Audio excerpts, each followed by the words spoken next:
Welcome everyone to a live Sunday Night Live here on Living Theosophy. And long ago, when these began at the beginning of the COVID lockdown, this is kind of what I had in mind, was just a chat session, an organic circle of conversation. So your comments, let me see if I can get to us here. Your comments here, either that or I can see you over here. Yeah, there you are. 4 of you are watching. Welcome, everybody. So, hi, Taps. Hi, Taps is with us, Lyndon. Hi, Taps, Tapestry. Hi. isn't she wonderful? I love you, Taps. How she finds time to do all she does, I do not know. But Taps, you're certainly welcome to participate. Let's do the official intro before I get to our guest. He's going to be co-hosting. We really don't know what we're doing. It's just a chance for us to sit and talk and gather. So this episode of Living Theosophy Sunday Night Live is in collaboration, as always, with the Theosophical Society headquarters in London, England. That is my home lodge. And currently, Lyndon is on the Diploma Course 1, and I am taking the second diploma course. Are you enjoying that, Lyndon? I am very much, yes. It's a great structured approach.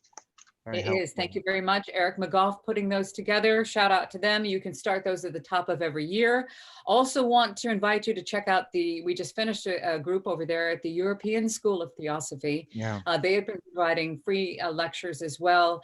So much love and work and dedication going into the EST, the European School of Theosophy. I want to shout out to Erica Georgiades, who was our guest last week. And also I invite you to the all new, this is the Virtual Center for Theosophical Studies, has been launched. The website is www.theosophy.online, no.com. So go to www, it's still under construction, theosophy.online, and you can find them. We just built them. The Instagram and Twitter are virtual_theosophy. So hopefully we will see you there. Now, tonight's subject with a very interesting fellow who has been here before, big fan of the 14 lessons in yogi philosophy and Oriental occultism, an incredibly dedicated student of Theosophy, somebody who has become a very cherished friend of mine. He's a chartered building surveyor, and he's worked English heritage, now running his own practice here in the Southwest in England. Lyndon also has a degree in architecture and surveying. He came into Theosophy early in life. And he also he's been at the lodge in Manchester, and was very good friends with Denise Taggart. I love that. Yes, that's a really beautiful part of your story. So you've been studying Theosophy for a very long time, given your age. And we met via this channel. So, we have some folks coming in. So really quick, we're not going to blow you off in the American sense, ignore you over here. Want to say, hi there, Elizabeth. Elizabeth was over at the European School. Welcome. Hi, Kirk is a regular viewer. Hi, Kirk. Yes, the Tapestry is also on the same diploma course with you, Lyndon. And then we have, let's see, H. Hi, H. Welcome, H. We're going to be taking your comments. We're going to invite you to participate. I don't know if I'm going to be able to get you in on the Zoom, but we certainly will be taking your comments and including you in the discussion. So we're going to be on just for an hour tonight and see where it goes. Our subject tonight with Lyndon S Smith. And you, the viewer, you are what is the focus here. Theosophy is the star, and we are just students of Theosophy. Hi, Peter, back there. Hi, Peter. And says hi, we're live. I know you can't hear me. Hi, Peter. I got my cup of tea. He brought you a cup of tea. He did. Oh, sweet. Cup of tea. A cup of tea. So you are, where are you physically, Lyndon? I'm in Chippenham. Chippenham, okay. Southwest, so it's Wiltshire in the UK. We're in Devon, in Brixham. And not tonight's far up the road from you. I know, it's stone's throw. So hopefully, I know Tap said she might want to come down as one of our guests.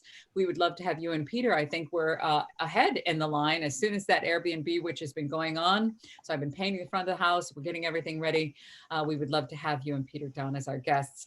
Our subject tonight is the separation, this idea that we are separate from one another, which is a core fundamental theosophical teaching. And it's the overcoming the illusion of separation. So this is not going to be a slide presentation. This is not going to be any kind of reading other than a few quotes and speaking with you. So if you'll look over there, you'll see that you can comment live, and we invite you to do so. Hi, Erica is with us. Erica is with us. I don't know how she finds time to do what she does either. Good evening, Erica. Hi, Erica. We were just talking about the European school and how wonderful tonight's subject was on the tarot, and just the symbolism that talking about. We've had Gary Kidgel on here talking about the symbolism in the tarot cards, and the depth that Orlando put into that. That will be available on YouTube. So do visit the European School of Theosophy. We were both in the audience there, or I guess what would you call a body of students? We were on the Zoom. We were the Zoom delegates. Folks. We were the delegates. We were the Zoom delegates. I was trying to think of a kitschy 1970s Zoom room or something. But okay, so what we were going to do is just throw it out there. I know you have a couple of quotes. Hi there. Oh, there she says, hi guys. So I know that a big one that I went to was The Voice of the Silence. So if you're looking at beginning a study, and Taps, thank you very much for, I think she listened to the audio version, which is free here on this channel. If you want to listen to the audio version of this book, cheekily, I thought that I could voice this monumentally. Wow. I know, text that I thought, I only looked at the length. I didn't realize this is ancient sacred knowledge. And what I thought would take just a few weeks took 9 months in getting the Sanskrit as good as I could. And I wrote back to her saying I did the very best that I could. And I think beautifully voiced, Anne. You did a fantastic job. The voicing of it is really helpful.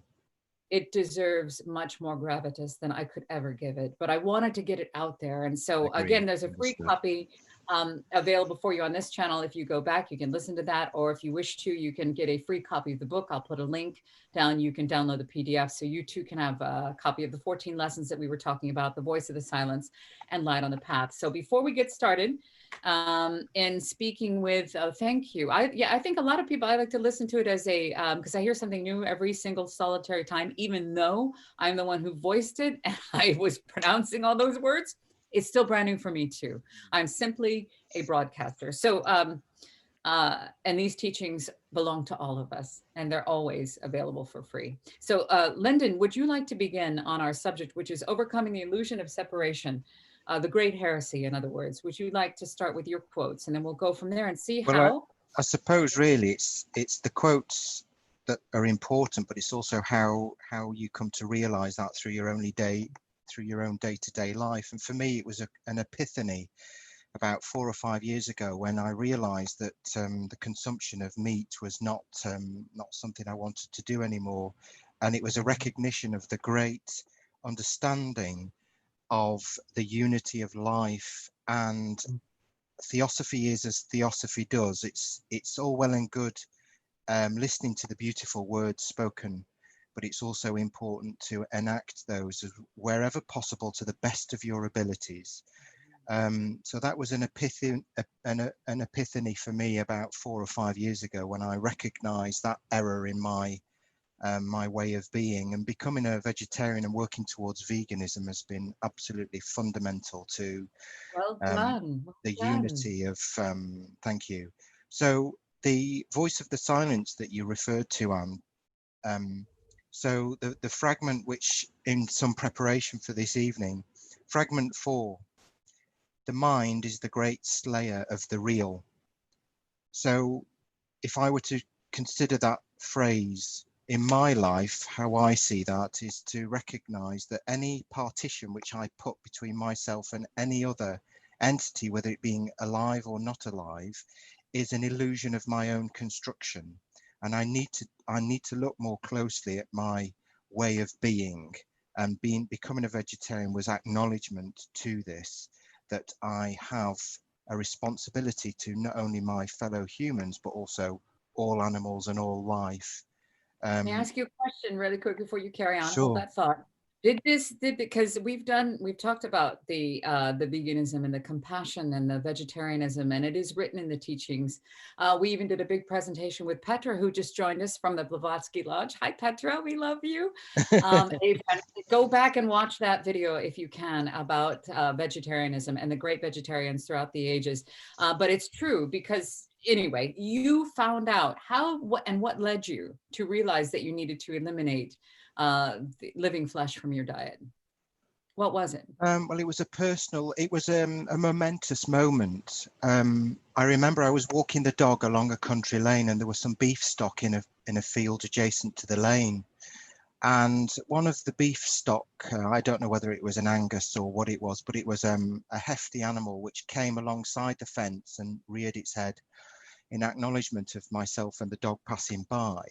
And I fixed my gaze into his eyes, into the animal's eyes, and it sounds very personal to say this because it was a personal experience, but it was a sense of shame that I turned my head away from that error of eating meat and the use of other animals to benefit me. It was a shift. It wasn't a mental or a cerebral change. It was I can't quite put it in words. It was a deeper shift, a recognition, a profundity within me that recognized that I have to acknowledge and make a change. Beautiful. It, Beautiful. it was moving, and it wasn't that I made a pledge or anything like that. It's just that I recognized that I had to make that change. I can't really put it in any other words than that, really. I get it. I understand. You just have to. You can't not do it. I do No. understand that. It wasn't in my psyche when I was in California eating it. You just didn't see it. But when you start on the path, things are revealed. And I understand what you're saying, that Yeah. you felt, you recognize that. Hold that thought. We have a comment coming in because we're going to acknowledge all comments. Erica is saying she's going to be lecturing about the voice of the silence next week. Oh, brilliant. Yes, on the at the European School of Theosophy. If you've not been a part of that, we were just over there. There, it's Sunday nights at 5 p.m. London time, and we talking about this phenomenal text. We talk about the secret doctrine. We talk about Light on the Path. But if you're looking to just have, if you could have one text with you, this would be up there with the key to Theosophy for me. But Erica will be lecturing on this next week, next Sunday at the European School. So I will definitely be there for that. And I think you will too, Lyndon. Yes, but please yes. carry on. Please So carry that's on. 5 p.m. British summertime, isn't it? Because I Yes, always get a bit confused with that. I know. Now that we're connecting all over the world, Yeah. I have to, you have Greenwich Mean Time and all that, but we're just doing the very best we can to suit up and show up and share these teachings that belong to all. So please continue. I interrupted about your journey, but it is true. It does start to feel, to me, I can't build my body on the suffering of other beings. I just can't do it, no more than I can eat the face of an infant. I just can't do it. So I can't, no matter what. So veganism was a natural part of the evolution, and that's apparently been part of it for a very long time, since the beginning of time. So please continue, Lyndon. I think and for me to about the vegetarian aspect is that I think because it's cultural that we eat meat in the West, and that the execution of the animal and the production of the food is completely remote to us, and it's packaged and processed and put in the supermarket. But for me, it's something that I could never go back on now. There's nothing that you could make me to go back to eating meat. So profound has the change been. So profound. I think a lot of our audience would understand that as well, because it's well, it's almost like a level on the staircase in a way. So I do understand that. Thank you for sharing that very personal story. Again, if you'd like to find out more, do go back in the videos. Petra does an entire presentation on the importance of eliminating animal products, and if you're going to continue your journey. So thank you for that.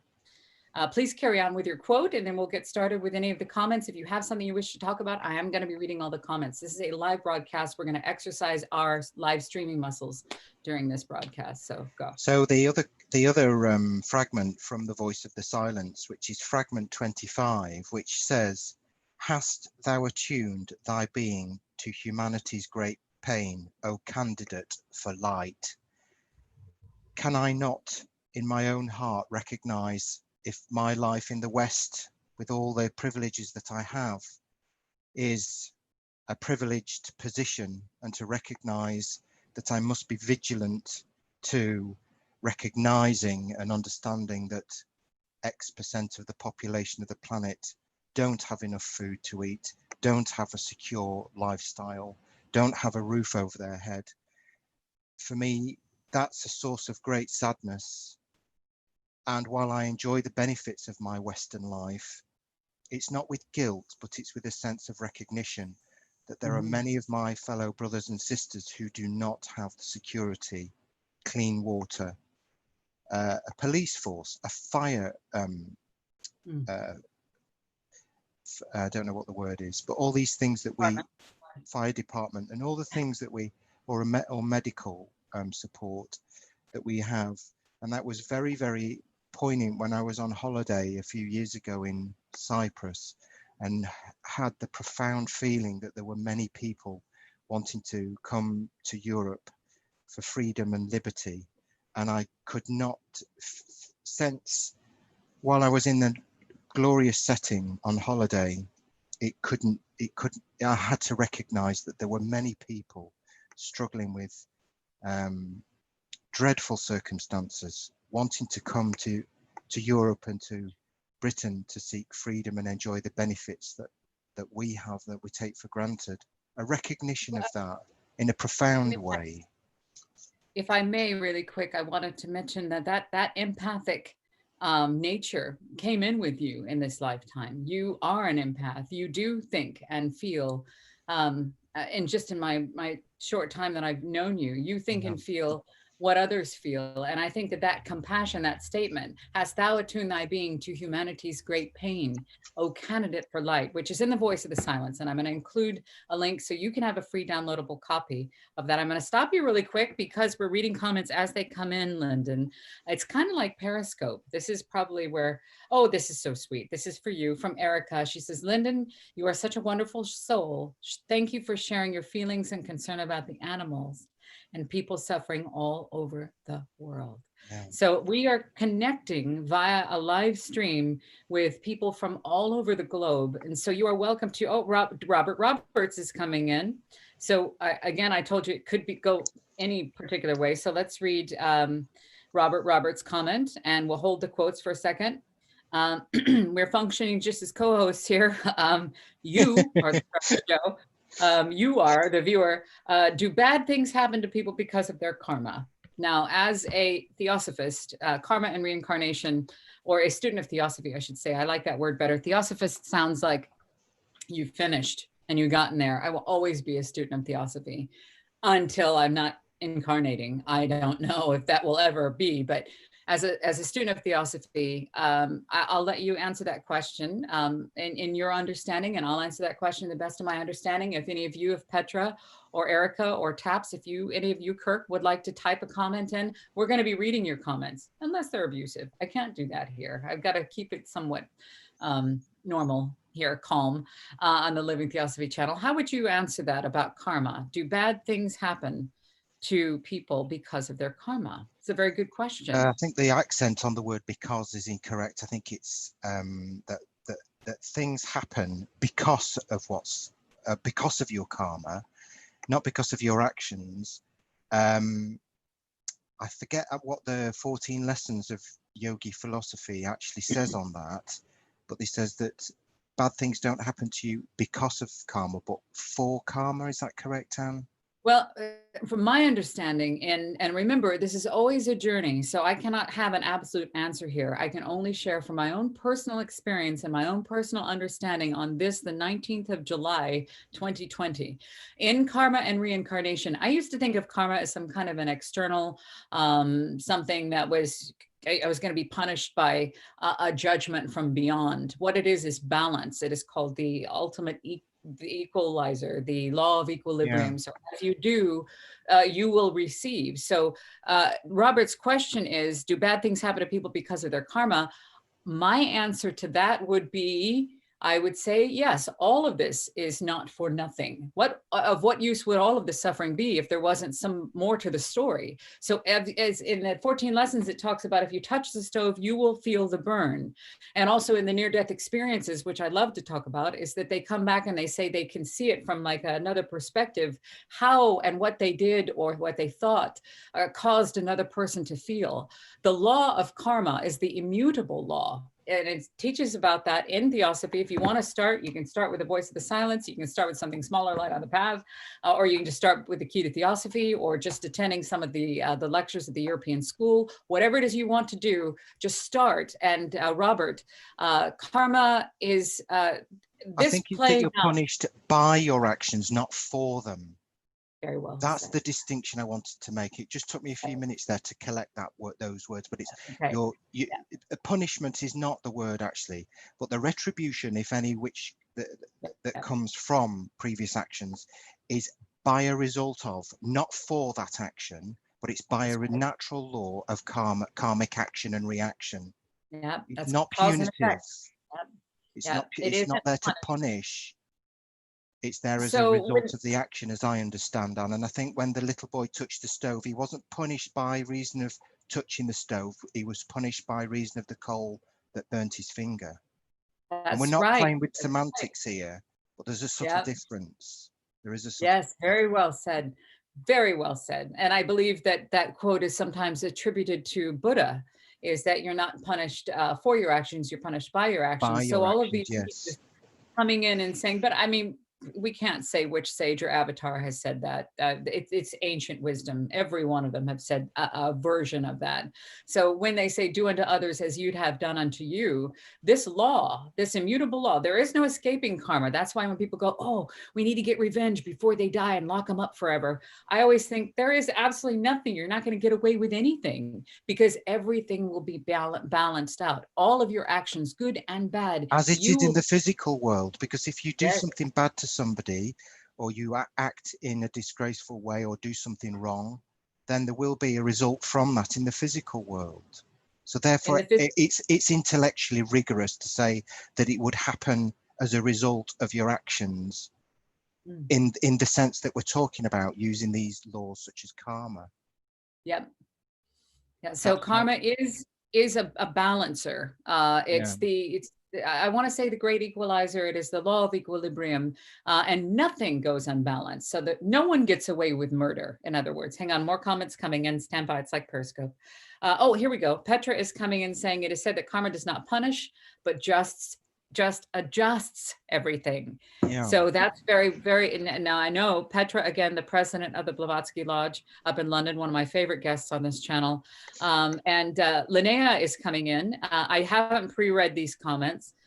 She says, it can be hard to truly learn without difficult experiences. That's very wise, because if it was easy, smooth sailing, there wouldn't be, what is it? Calm seas don't make a seasoned sailor. So she says, from something bad might come something new and good. That is very wise, Linnea. Birth is painful. What are your thoughts on Linnea's comment? Any of you who are viewing, if you'd like to participate, Lyndon? Again, her comment is, it can be hard to truly learn without difficult experiences. From something bad might come something new and good. Yeah, I agree. I mean, that's another way of looking at karma, and to say that you can learn from bad experiences, as bitter and as painful as they are.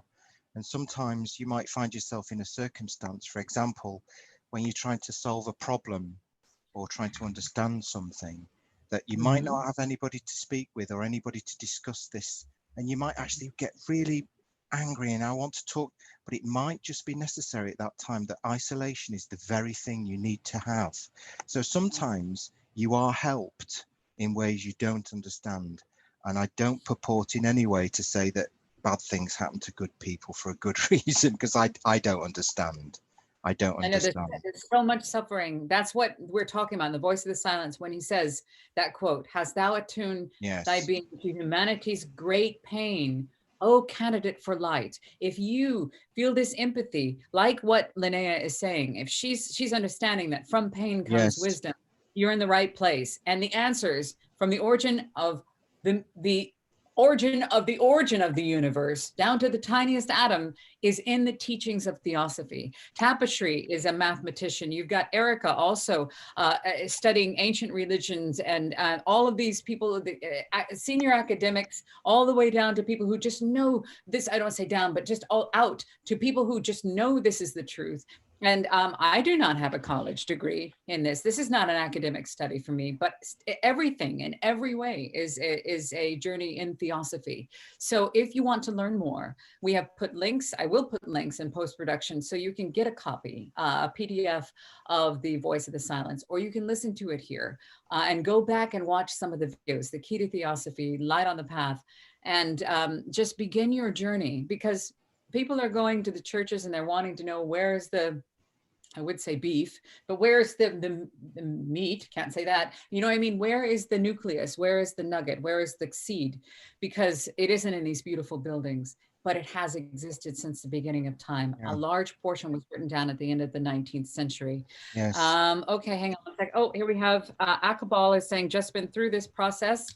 Well, Akabal, hopefully you're coming out the other side bit wiser and know that the cycle never stops. So as day becomes night, becomes day, becomes night, things are good, things are difficult, things are good, things are difficult. We were learning about that with the Wheel of Fortune. So please carry on with your light on the path quotes or whatever it was you were.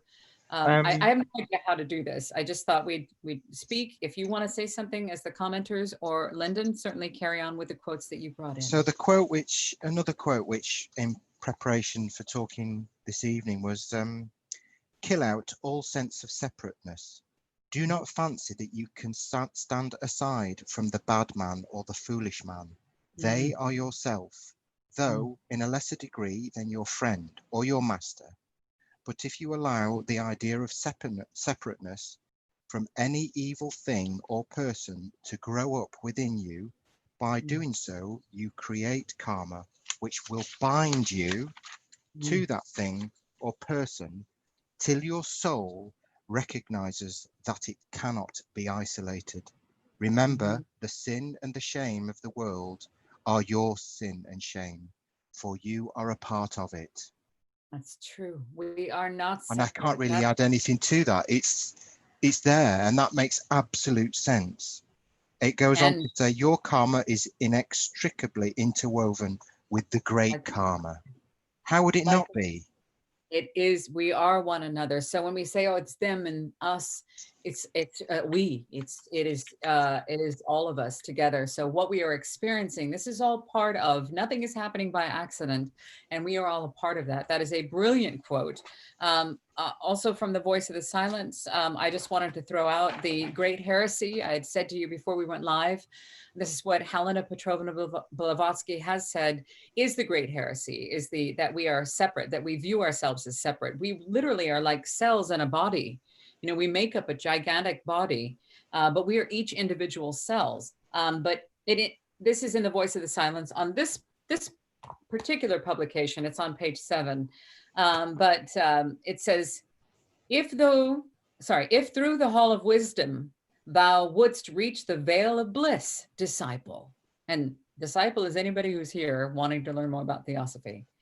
Close fast thy senses against the great dire heresy of separateness that weans thee from the rest.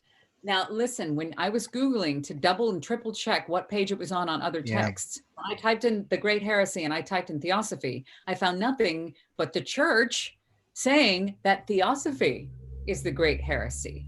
Now that is not, that's not the case. They'd love to think that. And they were able to classify those who spoke out against what they're doing as heretics and called them the Cathars and those who came along talking about these teachings heretics. The time has come for us to stand up and talk about the true heresy, is that we are not separate. Comments are coming in, stand by. That's from Light on the Path. No, the one I just read was Voice of the Silence, and I will have links to, I'll have links to all of them.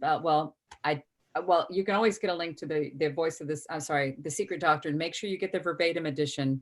That is available online. I probably should put that in the bookstore, just haven't had a chance to do that. Things have gotten very, very busy. But the Voice of the Silence is a link to a free PDF of Light on the Path. It's also read for you here. This one is done in sections in a study session kind of a thing. The Voice of the Silence in its entirety is on this channel.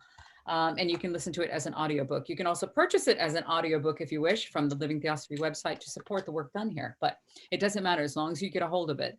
Yeah, the Great Heresy. What do you think about that, Lyndon, or those of you viewing, looking up, verifying heresy, Theosophy, and separateness? I was hit with a Google page after Google page of Theosophy being heresy. And in my understanding, in my experience, I can say to whomever, to the Vatican, that is not true. the heresy is the division that the religions cause. Yeah. Terribly, terribly sorry. That I believe that Theosophy is the religion of the past and the future. Your thoughts, Lyndon, and audience. Well, of Anyone? course, Theosophy is a synthesis of science, philosophy, and I don't like the word religion per se, but of the ancient tradition. Yes. The doctrine of, I think it's probably best summarized for me as the doctrine of the heart. And I don't find there to be necessary any retribution with any of the religions. They all speak profoundly of their truths. For example, in the Upanishads, talking about our topic for tonight, I would like to quote this: that in whom reside all beings, and who resides in all beings, who is the giver of grace to all, the supreme soul of the universe, the limitless being. I am that. What more can we, you just can't add. This is the Upanishads. We could look at all the traditions and look at how they talk about karma, reincarnation, the illusion of separateness in different ways, through allegory, through different ways of saying these things, but they all say the same thing. It comes to you time after time through different texts, whether it's the Kabbalah or the Bible or the Quran or any of the great fundamental texts of humanity. You can read this and you think, blimey, that's karma. Oh, that's reincarnation. Oh, that's, and you see it in different ways. And that's what's so beautiful about synthesizing all religions and intellectual research through the sciences, which is very important. All spokes lead to the hub. Yes, they do. All spokes lead to the hub. Yeah. And that's what is in our objectives, which is to look for the commonalities in all of the world's religions, like omnism, which talks about that there is some truth in all of the religions, but not one of the religion has all of the truth. And so that's why I kind of put that together with I omnist and any of the omnism things. But if you're looking at where those religions came from, you're looking at Theosophy. We have and it's not always been called Theosophy. You've got the Alexandrian philosophers. You've got the, oh God, the alchemists, all the stuff that you're talking about. It's there. Oh, here we go. In the Voice of the Silence, this is Erica Georgiades. Again, she's doing a presentation from the European School of Theosophy next Sunday at 5 p.m. She was our guest here last week. If you'd like to watch that video and get to know her a little bit, she's saying, in the Voice of the Silence, the great heresy has to do with the sense or living in the illusion of having a separated self.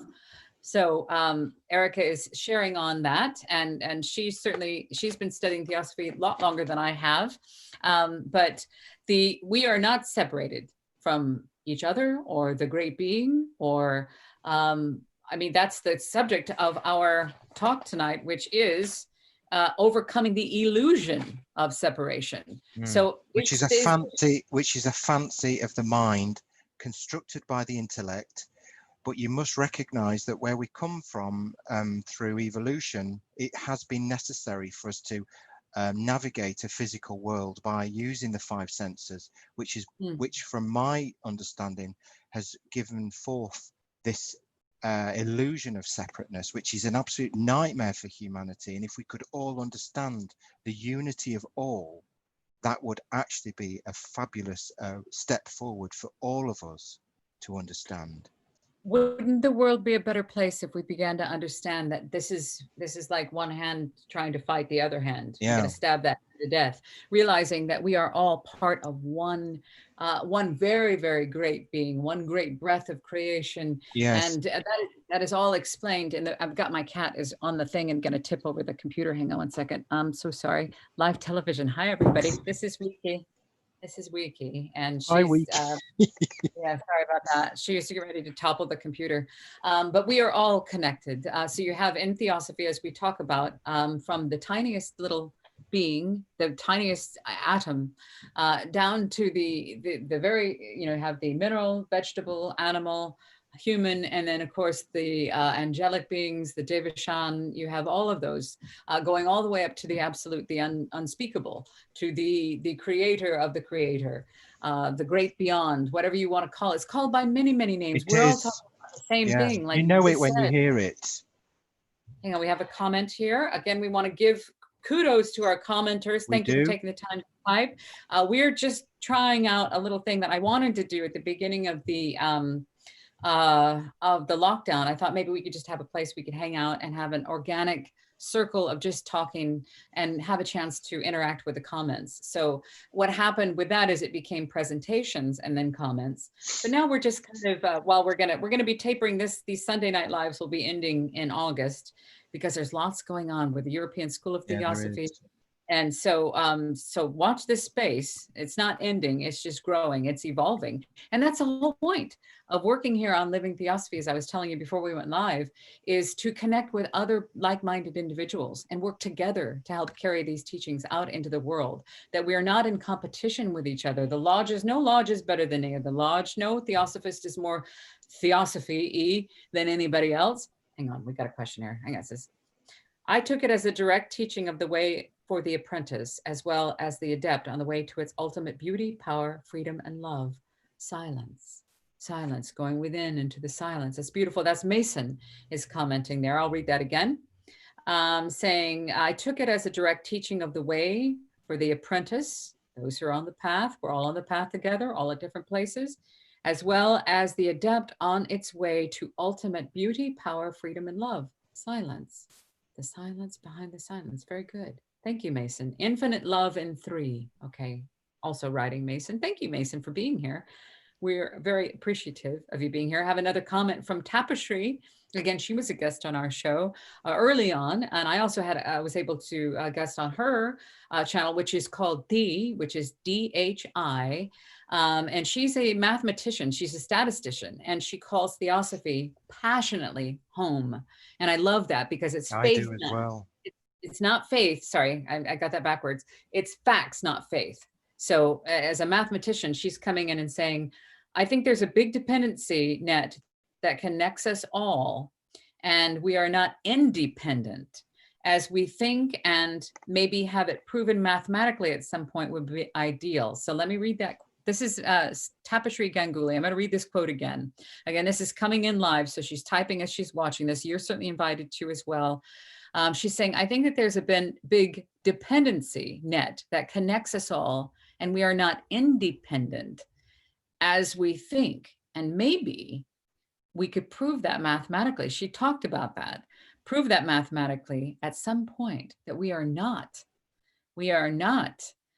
separate. We are not independent. I mean, we're not, what she's saying to mathematically prove, I think what she's saying is she'd like to actually go in there with the scientific brain of 2020 and prove the science and the quantum physics in this digital world with people that Theosophy is home and it is truth, because there's no religion higher than truth. Hang on. Mason, thank you. Oh, Miss Army, thank you for being here. Welcome. Great show tonight. Well, we don't even know what we're doing. I say we, I'm looping you in there, Lyndon, because I asked you to be the guest, because I'm kind of tapering down. I will have Petra will be back. We also have another really big guest on the 16th of August. His name is Igor, and I don't have his last name in front of me, but I'll pull it up before we end. I wanted to make the most out of a live stream where you, the viewer, are as involved as we are. So we're not sitting at a podium. We're not, if you comment, I will read it and we can discuss it, like what Tapestry just said. So, and Lyndon, I don't want to talk over you. Please carry on, because I'd love to have you contribute whatever it is. There's 15 people watching right now. Welcome, everybody. Thank you for being here. So the other, because Tapestry talks about her background of science and being a statistician, and you come to Theosophy through many different ways, and I think Tapestry quoted that she said that she could see Theosophy through her work and what she did, and I understand that comment. So to not look at the quotes from the Voice of the Silence, the thing that's always stuck in my mind about understanding the greater whole is Newton's third law, which is action and reaction are equal and opposite. Yes. Now that was a profound step forward that physics took at that time during the age of enlightenment, and how you can understand that if that's the case in the physical world, then it must so therefore be the case in any other world that exists. So in the moral world, if you think about doing something bad to another person, in finance, in commerce, in whichever world you want to look at it, it must hold fast. These laws cannot change from one aspect to another without continuing the same. And I understood that that's it's even in science, you can see that action and reaction are equal and opposite. If we treat the planet in a disgraceful way and destroy everything, then there will be ramifications from that, because everything is accounted for. Action and reaction are equal and opposite. So when I understood this and thought of it intellectually, I thought, that makes sense. I can actually apply this. It makes sense intellectually. Do you agree? Yeah, no, I absolutely agree. I feel the more that I spend time with it, the more that and I'm not sitting here, reading it and memorizing it. What I do is I take chunks of it and I apply it in my daily life. Yeah. It's almost like I'm eating it. I eat it and try to put it into practice. I try to become it. I try to become what Theosophy teaches me about, because I can't explain the draw. The draw is so powerful. No, it is overwhelmingly powerful. Yes, it is. It and is, I it apologize. is when you realize the gravity of what Theosophy is, and how beautiful and how meaningful it is. There is no other goal. It is the matchless gift. There is no other goal to attain. You can go and be a great architect or a great physician or a great doctor, but this will always be there. It's the great unsolved riddle. This is these are the mysteries that are no longer mysterious. We all have access to them. The internet is bringing them out into the world. Well said, Lyndon. Well said.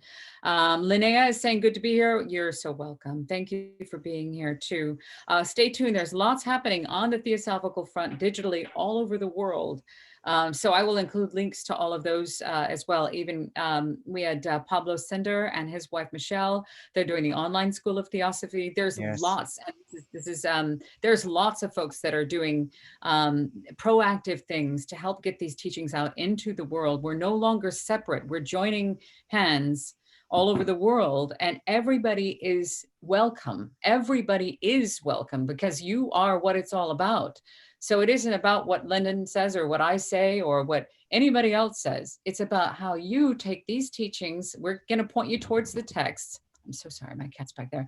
I'm going to point you towards the cat. I'm point you towards the cat. She's going to unplug my light in a second. We're going to point you towards the text. And by you either listening to the text, like Lyndon likes to listen to the audiobooks. Sometimes audiobooks listening, I like to listen back to the audiobooks. But you can listen to them. There's some on this channel. I've made them available for free. You can study them in whatever way works for you. It is kind of a one size fits all, and it's what you put into it is what you get back out of it. That's very true. But hang on, another comment coming in. Stand by. We're making the most of live streaming because we want to interact with, okay, here we go. Yes, Mason is making a very good point, saying, please all visualize and pray and will love as much as you can right now. Unfortunately, there are truly selfish, power-hungry souls that know there is big changes coming. Faith is the absence of doubt. Well, I appreciate you sharing that with us right now, because you are pointing out right now we are at a pivotal time well, we're born at a time of, well, this is a place of great suffering. I talk about in the Voice of the Silence, it's explained as that the planet is hell, but we are undergoing quite a bit of revelation, which is revealing, which is lifting the veil and seeing how very selfish we truly are. Greed, selfishness, superstition, fear, it's very rampant. So we are sending that light out. And by putting the Theosophical principles into practice, that is the best way we know how. Stand by, Lyndon, more comments coming in. Tapestry is saying, I think it was Pablo who said on this channel that it's about, oh yes, that's right, that it's about compassion, not competition. She watches these videos. I love it. She also has her own show. Please check it out. And she is, she's a very dedicated student of Theosophy. She's in London. I'm really looking forward to being able to working with her more in whatever way I possibly can. Absolutely love her. Her name is Tapestry Ganguly. The name of the show is D-H-I. And I'll include a link to it in this show as well, underneath in the links.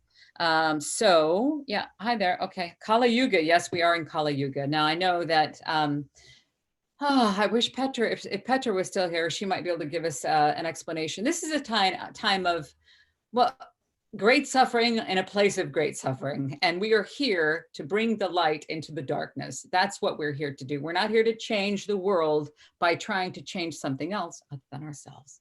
The only thing we truly have control over is ourselves. You put these teachings into application, you change yourself, you change the people around you, because you change their experience with something. Like, for example, if somebody wants to have a confrontation with you, you try to find a compassionate solution, then therefore you are being the change that you wish to see. That says, are we in the new cycle yet? I don't know if Kali Yuga is over yet. I've had people tell me, yes, it's ending, and then that we still have plenty more time in it. What have you heard, Lyndon? Or if any of you want to comment on the official, I have no idea. I don't know when Kali Yuga is. I don't. I tend to not dwell on those points too much, although I'll probably learn on the diploma course more about the cycles. I do understand there are cycles, and Well, there are they said that it's the waves of age of humanity. Aquarius. Yeah, there are changes at hands. That when the internet came in at the end of the last century, this is a tool that can be used to connect and share these teachings, as this is the religion of the future. I hate to use the word religion, but when used the way it's supposed to, we can even Google it right now. Let's Google the word religion, and it doesn't mean what you think it means. Actually, the movement is the only truth we will ever have. Well, there's no religion higher than truth. I'm actually going to pop over to Google real quick.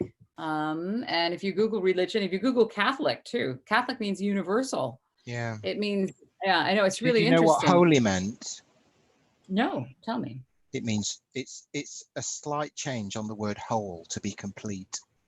Oh, it's That's its beautiful. roots. That's its, and when you understand the root meaning, it's like the other week when one of your speakers said about the word universe. I think it Yes, was yes. how Gary. that, yes. Yeah, And she said, because I'd never really, you just take these words for granted, but she said it's yeah. turning on a fixed point.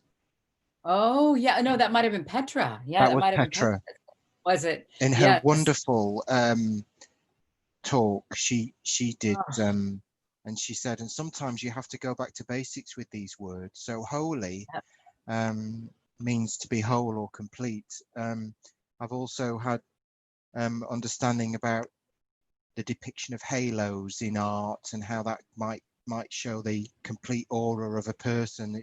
You see that yeah, in that's different the aura.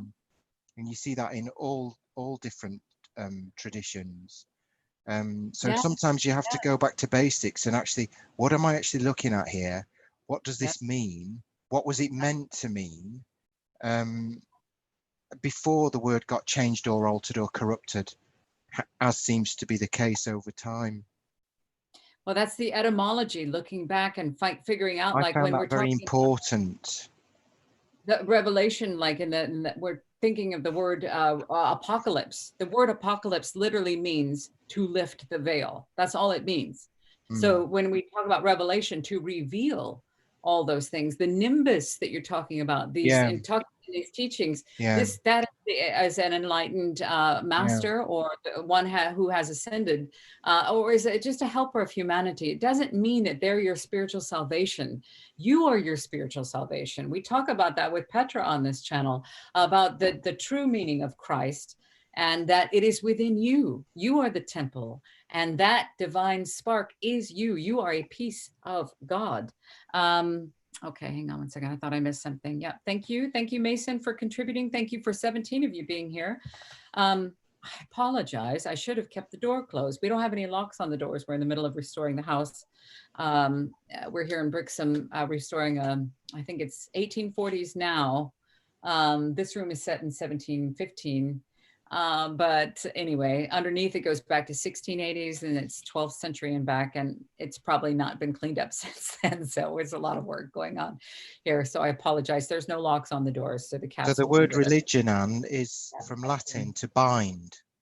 Yep. Then came through a later Latin as an obligation or a bond. Mm-hmm. And then in the later context into Middle English, it meant the life under a monastic vow. Mm-hmm. So that There you makes go. sense, doesn't it? Looking Yep. retrospectively on the Yep. how the word is, it's amorphous word, how it's changed. So it can originally mean an obligation or bond, Mm, religio. It's yep. sometimes really important to look at the history of words, It because you really is. need to know what you're talking about. You've got to know what these things mean. There are thousands of religions, organized religions on our planet. Of that, there's over what 10,000 branches of different Christianity things that are fighting against each other. Yeah, To learn to coexist. You see the bumper stickers, you see the New Age movement, you see all that's coming from the Theosophical teachings. The New Age or the New Thought movement, which is where our friend William Walker Atkinson, who yeah, wrote the book under the name, one of his many nom de plumes, Yogi Ramacharaka. This is you see that rising up in the 60s, 70s of the last century. But this New Age movement has an original source. The religions, the organized religions, have an original source. It isn't just Helena Petrovna Blavatsky's writings. However, she wrote down. She did not originate. This is not her no, she did. creation. She She wrote never it down. said she did she? Right, she's a secretary. No, she Yeah, didn't say she did. So there's a yeah, lot of people that want to say, well, that just came in at that time. Well, what about the Bibles and then the Quran and all these other texts that people wrote them down? You're not freaking out about that because that wasn't so recent. But if it's okay to worship an entity in the clouds that is judgmental and insecure and tells you thou shalt not, then listen, it's certainly very possible that these texts have been coming through yeah. since the beginning of time. You can see them in Manly P. Hall's writings. You can see them in the Oracle of Mabel Delphi. Collins. Mabel Collins, yes, they're coming Mabel through. Collins. Uh, I love Mabel Collins. Erica is coming in. Erica from the European School of Theosophy is commenting. Religion could mean two different things, she says. A bind, a reconnection, such as with the divine, Yeah, for example, which is beautiful, a tying back, a thwart from forward progress. Thank you, Erica. I can't believe she had a huge afternoon and she's staying up late to be here with us. Again, she'll be doing a talk at the European School of Theosophy next Sunday. And that'll be at 5 p.m. British summertime on the Voice of the Silence. So that is not to be missed. If you'd like to attend, you certainly are welcome to. Again, that's Erica Georgiades, and she was our guest last week here on this channel, and it's been fantastic to connect with her because as you connect with, you've got Pablo in California, you've got Petra up in London, you've got Lyndon here very close by up in Wiltshire. There's so many people all over the world. Arnie in India, all of these people that are working very hard. Luke, who's in Morocco, yeah, coming forward to use their skills to go ahead and do the best that they can. They're not superhuman, they're not superstars, and they are not super beings. They're just human beings trying to help humanity to ease the unnecessary suffering. Like what you spoke about at the very beginning. You said, and I'm only doing it from memory, if I get it wrong, please forgive me, which is, hast thou attuned thy being to humanity's great pain, O candidate for light? Is yes, that correct? yes. That is in this book called The Voice of the Yeah. Silence. Oh my God. We have 6 minutes, but okay. So hast thou attuned thy being to humanity's great pain, O candidate for light? If you'd like to get a copy of this, there's a free PDF. I'll put a link in the description of this video. If you'd like to listen to this book, it is available on this YouTube channel, absolutely free of charge. You can listen to that. And Kirk is coming in. Hang on 1 second, Kirk. Not quite as fast as Periscope. Sorry about that. Periscope is a rapid fire, but there's only 17 of you here. That's fine. In The Secret Doctrine, Kirk writes, this is his comment. I haven't pre-read it. HBB says in the introduction, about 9 years hence, the first cycle, oh, here we go. In about 9 years hence, the first cycle of the first 5 millenniums that began with the great Kali Yuga will end. So yeah, they were saying that it was going to be ending at the end. Sorry, just happened to be reading that. Okay, no problem. That's fine. Please comment. That's what this is. We are sitting in a circle together. And your comment is just as important as our comment. I just have to read it. So I apologize with my bumbling. I have heard that. I don't know for sure. I don't know. I think I know less every day than what I knew the day before or what I thought I knew. So thank you for sharing that with us. I'm going to read Kirk's comment again in case it does disappear with the publication of this video, as sometimes does happen when you upload a Zoom video, the comments disappear. He's saying, HPB says in the introduction of The Secret Doctrine, In about 9 years hence, the first cycle of the first 5 millenniums that began with the great cycle of the Kali Yuga, this period of great suffering, will end. So that may coincide with the age of Aquarius that we talked about with Gary Kidgel, the esoteric astrology. All of this that we're learning. If you're wondering where all of this comes from, you know, the age of Aquarius and love, peace, and all that, then we're finding now there's more being revealed. If you want to find out the origin of man, the origin of the universe, man as a universe in miniature. If you want to find out as above, so below, the ultimate law of balance, karma, reincarnation, past lives, future lives, time, space, everything. It's in the teachings of Theosophy. So we're here. The reason Lyndon and I are here, I'm here simply because I feel I can't not do this. I have given up everything to go ahead and just use my broadcasting skills to help to share this message, because I believe if somebody who's out there comes across this video, picks up that book, puts it into action, they become it. That helps to change the world. This is not a religion. This is the foundation of all of the world's religions. This is compassion. If you boiled it down to one word, it's compassion. And that is the foundation of all the world's religions. Interestingly enough, we fight to the death to prove which one is correct. Okay, so any closing statements? See, it was interesting. It was fun, Lyndon. I had fun. Yeah, it was fun, very much so. Yeah, I can't believe how quickly the time's gone by. It's true. It's true. And we had so many wonderful people with us. We still have a few watching live. 17 of you are live. I'm not sure if any of my moderators are here, but I haven't had to moderate any comments because everybody's been very sweet and respectful. There are no coincidences, Akbal says. What do you feel about that, Lyndon? Well, if you look at it through the teachings of Theosophy, coincidence is an intellectual construct which we've made, and pin that on the world as it is to explain the unknown. And coincidence can't exist. There is no such thing. In nature, coincidence doesn't exist. So if you try to explain it through natural laws, it is a man-made construct. It doesn't exist. Yeah, very well said. That's how I agree. would see that. I agree with that. Thank you so much, Lyndon, for spending this time with me in class. Hang on, at the European School earlier today and here on this channel. Yeah, it's been great. I've enjoyed it, Anne. We've met. The way we met was Lyndon. Oh, thank you. Thank you. Somebody gave us a super chat. That is the sweetest thing. H. Thank you so much, H. I'm going to say thank you. Thank you, Lisbeth. Thank you for sitting with us through this. That is a super chat. That means that this little donation goes back into funding everything done here on the Living Theosophy channel. Thank you very much. And thank you very much, Erica. Good night, sweetheart. We'll see you again. Erica will be speaking on The Voice of the Silence next week on the European School of Theosophy. So if you'd like to find out more about that, I'll have a link in the bio so you can attend, hopefully. We'll get you in there. You do have to register first to join the Zoom meeting. I also want to thank all of our friends up in London, because this wouldn't be happening if it wasn't for, well, this kind of all started back in November. I've been doing these videos forever and ever and ever, amen. And then I joined up with the wonderful folks up at the Theosophical Society headquarters in London, England. That's how I got a chance to meet everybody, really. So thank you to Damon. And that's how I got to meet Gary. That's how I got to meet all of them. And so if you would like to take the diploma course, I'm on the higher diploma course. And I took my first quiz this week and I got 8 out of 10. I was like, dang, good. I've been studying this nonstop for 10 years. For the last 10 years, and I got 8 out of 10. Anyway, you know, the thing is, you're never going to know all of it. It's not about knowing it. It's about applying it, and it's about becoming it. So the courses, the diploma courses are fantastic. The online School of Theosophy offered by the Crotona Institute in California, I'll put a link there. I'll put a link to the books that you can get. Light on the Path. If you want to begin nice and easy, it's a light text with a powerful punch. It is literally, meaning it's not huge. This is a daunting text, and even read with an academic mind, it is daunting. Yeah.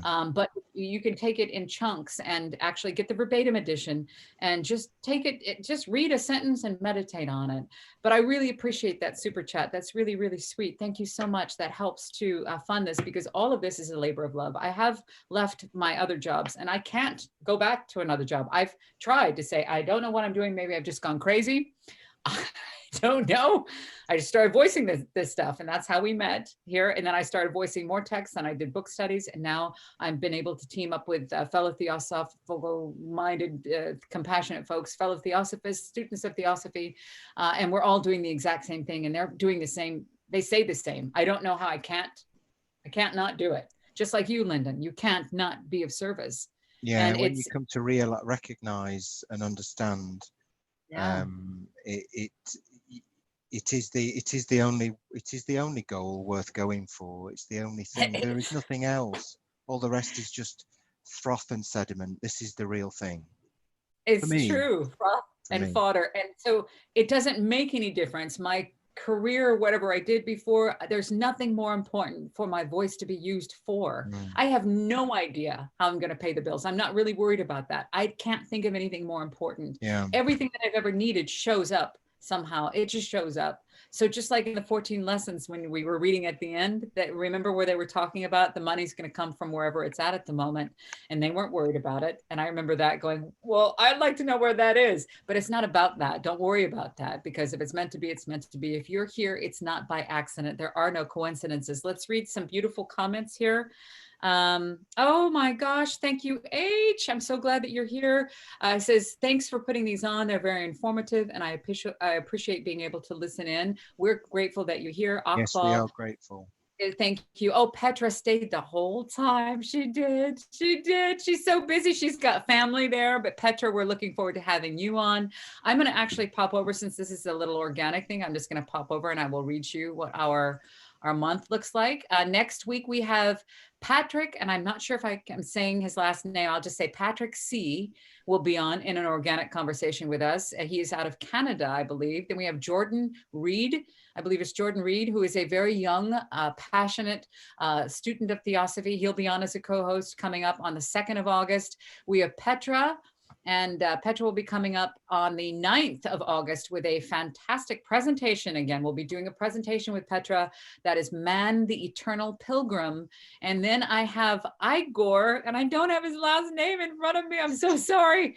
Igor will be here on the 16th, and he is a dedicated student of Theosophy. I believe he's in Brazil, but I apologize for not having. It's very, very, very unprofessional not to have that lineup, but we are going to taper these off. These live Sunday night shows were really for the COVID-19 lockdown, and it helped connect a lot of us, but it's really created another momentum where I'll be sharing.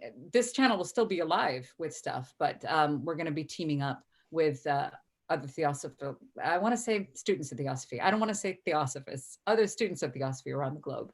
So thank you very much. So is it on Sunday? Yes.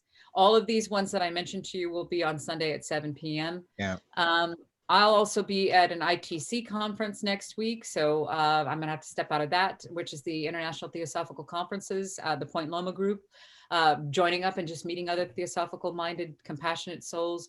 The internet has allowed us to connect instantaneously. So we're able to work together, and we are responsible for planting the seeds that we have been able to reap. It is our turn now that the internet is here to plant them for the generations to come. So again, thank you so much, Taps. Check out DHI. That is Tapashri Ganguly.